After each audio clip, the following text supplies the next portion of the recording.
Di tahun 2000-an pernah ada kecelakaan di satu desa di Jawa yang nggak bisa gue sebutin tempatnya di mana. Jawa mana gitu, Muy? Nggak bisa juga. Jawanya Jawa Tengah. Oh, Jawa Tengah. Oke. Cuman kotanya nggak bisa gue sebutin apa. Oke. Kecelakaan itu tepatnya ada satu rumah kebakaran di desa itu. Kebakaran itu tuh gede banget, Bi. Nah, kabarnya karena ada minyak tumpah terus kebakar tiba-tiba gitu. Karena awal mula kebakarannya berasal dari dapurnya. Tiba-tiba warga desa tuh ngedengar ada suara ledakan dan akhirnya satu rumah tuh langsung kebakar gitu aja. Dan kebakaran itu terjadi di sekitar jam 9-an malam. Warga-warga di sana tuh bener-bener kayak langsung ngebantuin si korbannya, Bi. Nah, karena lu bayangin kalau misalnya ada satu desa, terus ada salah satu warga tuh yang butuh bantuan, pasti orang-orang desa tuh gercep kan buat ngebantuin kan. Nah, semua orang tuh, orang-orang desa sana bener-bener ngebantuin si korban ini. Iya, orang desa masih kayak ya saling bantu gitu kan. Iya, benar. Nah, akhirnya mereka tuh bisa nyelamatin lah pemilik rumahnya. Ada ibu-ibu dan ada anak cewek umurnya sekitar 12 tahunan.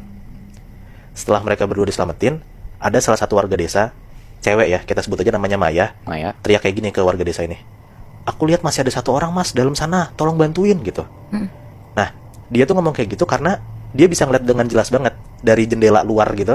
Kan dia di luar kan. Dari jendela luar itu dia ngeliat kalau misalnya ada cewek di dalam rumah tuh lagi ngelambai-lambain tangan gitu. Minta tolong gitu. Dan si Maya ini bisa ngeliat jelas banget kalau misalnya si cewek ini ngelambain tangan sambil badannya kebakar semua. Oh shit.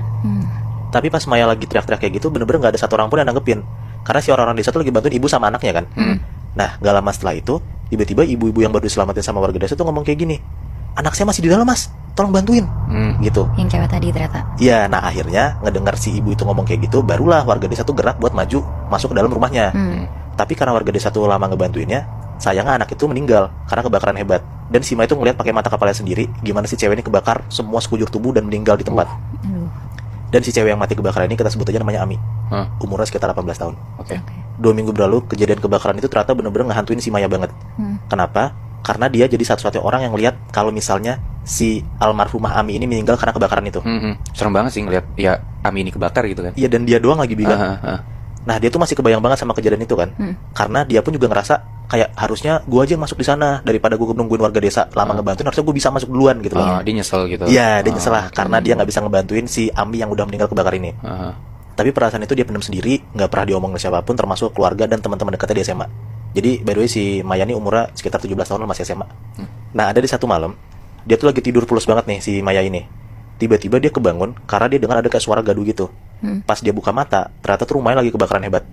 Pas dia buka mata, ternyata bener rumahnya lagi kebakaran hebat banget. Dia langsung panik, dia kebingungan, dia teriak-teriak minta tolong. Ada yang ngebantuin pun juga nggak ada. Nggak ada satu orang pun yang ngebantuin. Saya pada akhirnya dia bisa keluar dari kamarnya tuh. Dia keluar dari kamarnya, dia sekarang di ruang tengah dan dia ngelihat ke arah luar, ke arah jendela luar. Nah, pas dia lihat ke arah luar, dia ngelihat ada sosok cewek, rambutnya panjang, sekujur tubuh itu hitam gosong kayak bekas kebakar, dan si sosok cewek ini cuma diem aja ngeliatin Maya dari luar. Nah, di situ tiba-tiba Maya kebangun dan dia langsung nangis. Ternyata dia sadar kalau misalnya ini tuh mimpi. Gitu. Nah, dia nangis, dia ketakutan dan dia tuh jadi mikir kayaknya sosok cewek yang dilihat di mimpi itu adalah Ami. Maya pun mikir kayaknya kejadian yang di mimpi itu tuh bener-bener kejadian yang dialamin sama Ami waktu pas kebakaran kemarin. Karena dia habis nangis, dia kecapean dan dia habis mimpi buruk, dia tuh coba nenangin diri dan dia keluarlah ke kamar buat minum gitu. Dan pas dia lihat juga ternyata masih pagi, jam 2:30. Dia bangun, dia keluar dari kamar, dia ke arah dapur dan rencananya dia cuma minum habis itu balik lagi ke kamar buat tidur. Baru banget dia keluar kamar dan mau ke arah dapur jalan, tiba-tiba si Maya tuh denger suara cewek kayak gitu. Nah, tapi itu suaranya samar-samar. Karena si Maya tuh denger itu suara samar-samar, akhirnya dia cuekin aja lah. Dia lanjut lagi ke dapur buat ambil minum. Beres minum, dia mau balik ke kamar. Tapi sebelum dia balik kamar, untuk yang sekarang dia denger dengan jelas banget ada suara cewek ngomong kayak tolong gitu. Suara itu bener-bener kayak suara merintih kesakitan gitu lebih. Nah, cewek dan suara tuh lemes banget. Nah, karena si Maya akhirnya denger dengan jelas ada suara kayak gitu, dia langsung lari ngibrit ke kamarnya, langsung taruh gelasnya, dia langsung paksain tidur dan akhirnya dia coba tidur bisa lah. Akhirnya pas dia bangun udah gak ada tuh kejadian kayak gitu lagi. Nah, kurang lebih 2 bulan setelah kejadian itu, akhirnya Maya tuh bisa coba pelan-pelan ngelupain dan gak kebayang-bayang akan kejadian kecelakaan yang dia lihat waktu itu. Dan dia juga udah gak gitu mikirin soal di mana dia dengar ada cewek minta tolong di rumahnya. Nah, di hari itu dia aktivitas kayak biasa lah, sekolah pagi dan pulang sampai sore gitu kan. Nah, tapi di hari itu habis dia sekolah, dia tuh main dulu ke rumah teman-temannya, rame-rame tuh berlima lah kira-kira. Jalanlah mereka berlima kan dari sekolah ke rumah temannya ini. Main tuh, kasihkan main, lama-lama gak berasa ternyata udah jam 8 malam.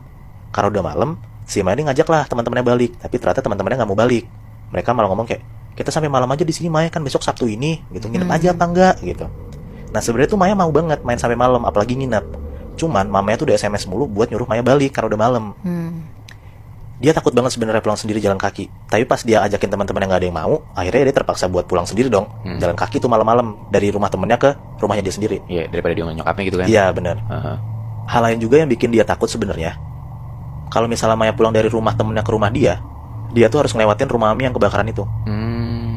Nah, semenjak kejadian 1 bulan lalu, dia tuh sebenarnya udah nggak pernah sama sekali ngelewatin rumah bekas kebakaran itu. Oke. Nah, tapi mau gimana lagi kan, daripada Maya dimarahin karena nggak pulang-pulang, terus teman-teman yang nggak ada yang mau nganterin dia pulang, akhirnya dia beraniin diri buat jalan sendiri dari rumah temennya ke rumah dia, ngelewatin rumah Ami yang kebakar itu. Jalanlah dia kan sekitar jam 8-an malam tuh, kayak di desa, jalannya tuh gelap, penerangannya tuh nggak terang-terang banget, suasana tuh sepi banget lah. Dan yang lewat dari jalanan itu tuh cuma dia doang. Biasanya kan kalau di desa jam 8-an malam udah sepi kan. Nah, akhirnya dia jalan tuh sendiri. Dan singkat cerita, akhirnya dia jalan lah, dan sampai dia di depan tempat kejadian rumah Ami kebakaran itu. Rumah bekas kebakaran itu masih ditinggal gitu aja, Bi. Nah, masih kelihatan banget bekas bakar, gelap, gosong, dan udah hancur gitu lah rumahnya. Terbengkalai gitu ya? Iya, benar. Pas dia lagi jalan ngelewatin rumah itu, dia tuh lirik-lirik gitu loh ke arah rumahnya si Ami itu. Karena dia parno juga kan, takut ada apa-apaan kan. Nah, alhamdulillahnya tapi pas dia udah jalan ngelewatin rumah itu aman tuh, nggak terjadi apa-apa sama sekali. Tapi tiba-tiba, belum jauh pas dia habis ngelewatin rumahnya itu, dia dengar lagi suara yang persis banget dia dengar pas ada di dapur rumahnya. Tolong, aduh, gitu. Suaranya lirik persis banget kayak ada di dapurnya waktu bulan lalu. Langsung tuh buru-buru dia jalan cepet lah buat ngejauhin rumah itu kan. Dia jalan sambil nunduk biar dia nggak ngeliat ada apa-apa di depan, karena dia takut banget setelah dengar suara itu. Pas dia lagi jalan cepet buat ngejauhin rumah itu, tiba-tiba dia ngeliat di depan dia persis, Bi, Nat, ada kaki nyeker, dan kaki yang dia lihat itu hitam legam banget. Nah, kan si Maya jalannya sambil nunduk kan, jadi tuh dia nggak bisa ngeliat sebenarnya sosok itu tuh siapa di depan dia gitu. Jadi lihat kakinya doang kan? Iya, dia lihat kakinya doang. Nah, tapi tuh Maya sadar banget kalau misalnya kaki yang dia lihat itu bukan kaki manusia. Karena nggak mungkin ada manusia nyeker terus kaki hitam legam gitu, nggak mungkin kan. Nah, karena dia takut banget, dia tuh langsung ngebalikin badannya dia, merem dan baca doa lah. Gak lama dia habis baca doa sambil merem itu, tiba-tiba dia tuh jatuh, nyosrok ke tanah gitu, tiba-tiba banget. Karena Maya ngerasa kayak di belakang dia tuh kayak ada yang ngedorong kenceng banget gitu. Nah, refleks Maya langsung buka mata dong buat bangun. Nah, pas dia buka matanya, dia bangun, dia ngebalikin badannya dia ngeliat di depan mata dia persis ada sosok cewek tinggi, gosong, dan cewek itu tuh teriak depan mukanya Maya persis, tolong, gitu. Dan saat ini tuh si sosok cewek itu teriak kenceng banget depan mukanya Maya persis. Nah, ngelihat kayak gitu Maya tuh langsung teriak kenceng banget, minta tolong lah tuh, tolong gitu. Nah, sampai akhirnya ada beberapa warga desa sana keluar rumah buat ngebantuin si Maya ini. Si warga desa tuh ngebawa Maya ke rumah salah satu warga desa yang ada di sana lah, kayak buat dikasih minum, kayak ditenangin dulu gitu. Nah, di situ banyak banget, Bi, Nat, yang ngebantuin Maya, sampai ada sekitar 10 orangan lah kayak ngerubungin Maya gitu tuh. Nah, si Maya tuh lagi duduk di teras di salah satu warga desa di sana, dan kebetulan rumah yang Maya tumpangin itu adalah rumah Pak RT. Nah, ditanyalah sama warga di sana kan, sebenarnya Maya tadi kenapa? Kok tiba-tiba bisa teriak-teriak kayak gitu? Diceritain lah sama Maya, kalau misalnya dia dengar ada cewek teriak minta tolong, dan dia tuh lihat cewek yang minta tolong itu tuh gosong mukanya. Dan si Maya tuh bilang ke warga desa ini, kalau misalnya dia yakin banget sosok yang dia lihat itu adalah sosoknya Ami. Ngedengar Maya cerita kayak gitu, ternyata lebih dari 3 warga desa di sana ngomong kalau misalnya mereka juga sering dengar dan ngelihat sosok si cewek gosong ini. Pas ditanya sama Pak RT di sana, kenapa mereka ngalamin hal yang sama kayak Maya? Ternyata 3 orang selain Maya itu juga ngelihat dengan mata kepala dia sendiri saat Ami kebakar di dalam rumahnya sendiri. Oh, jadi yang ngelihat si Ami kebakar itu nggak cuma Maya doang dong? Iya. Jadi ada 3 orang lainnya, tapi juga mereka nggak berani buat nyelamatin Ami waktu itu. Nah iya, jadi ada 4 warga desa di sana, Bi, ternyata ngalamin hal yang sama kayak Maya. Jadi menurut gue ya, orang-orang yang lihat dengan mata kepala dia sendiri saat Ami kebakar hidup-hidup dalam rumahnya dan gak nolongin Ami, mereka yang akhirnya digentayangin sama Ami.